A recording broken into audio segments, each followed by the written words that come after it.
नमस्ते दोस्तों, हम आपके सामने फिर हाजिर हैं प्रेम उत्सव की हमारी अगली कविता लेकर।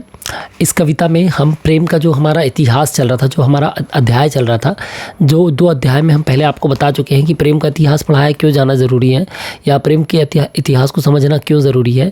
क्योंकि हम इन तारीख़ों के, युद्धों के, साम्राज्यों के इतिहास में न जाने क्यों प्रेम को भूल रहे हैं, प्रेम को मार रहे हैं। इसलिए प्रेम का इतिहास पढ़ाया जाना ज़रूरी है। इसी कड़ी में हम लेकर आए हैं इस प्रेम के इतिहास के अध्याय 3 को, जहाँ पर हम अपने प्रेम के इतिहास के 3 अध्याय फ़िलहाल तो समाप्त करेंगे। फिर अगली कड़ी में कभी हम और जानेंगे प्रेम के इतिहास को, प्रेम के भूगोल को, प्रेम के समाज को, है ना। तो आज हम प्रेम के इतिहास के साथ प्रेम उत्सव की ये 6वीं कविता समाप्त करेंगे। ठीक है, तो चलिए शुरू करते हैं प्रेम का इतिहास अध्याय 3।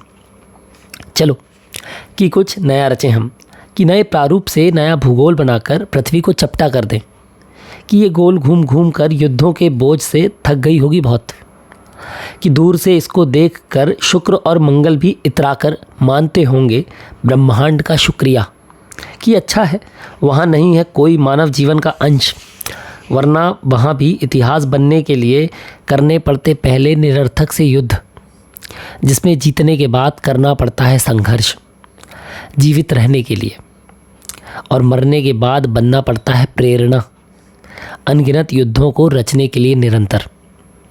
अच्छा हुआ मानव नहीं ढूंढ पाया जीवन कहीं और, वरना पृथ्वी की ही तरह नष्ट कर दिए होते और भी ग्रह। प्रेम की आड़ में युद्धों के मुहाने पर, कि चलो कुछ नया रचें हम, कि प्रेम की डगरिया सबके वश में हो मुमकिन, जैसे होता है प्रकृति का हर एक कण हर क्षण। तरुवर, सरिता और सागर बनते हैं, बढ़ते हैं और मिट जाते हैं प्रेम का साक्षी होकर। युद्ध को हारता देख परस्पर यही देखने, पवन, अनल और जल रचते हैं, सिमटते हैं और बिखर जाते हैं प्रेम का सहारा लेकर। युद्ध को बेसहारा छोड़ परस्पर यही रचने, आत्म, आत्मा और परमात्मा होते हैं, छुप जाते हैं, फिर मिल जाते हैं प्रेम में स्वयं ये युद्ध से कोसों दूर। परस्पर प्रेम स्थापित करने, जहाँ होता है प्रेम रस वहाँ बाकी सब यकायक हो जाता है नीरस। जहाँ होता है तत्व प्रेम का क्षणिक भर के लिए भी, वहाँ सारा स्वार्थ आखिर होकर धूमिल संपूर्ण कर देता है हर तत्व को मिलाकर प्रेम में परिपूर्ण। ये जल सा ले लेता है आकार हर हृदय का, किंतु तेल सा ये नहीं छोड़ता चिकनाई अपने तत्व की। युद्ध की तरह नहीं होते इसके कोई भी बाकी निशान, कि प्रेम होकर अजर अमर नहीं बना पाता इतिहास।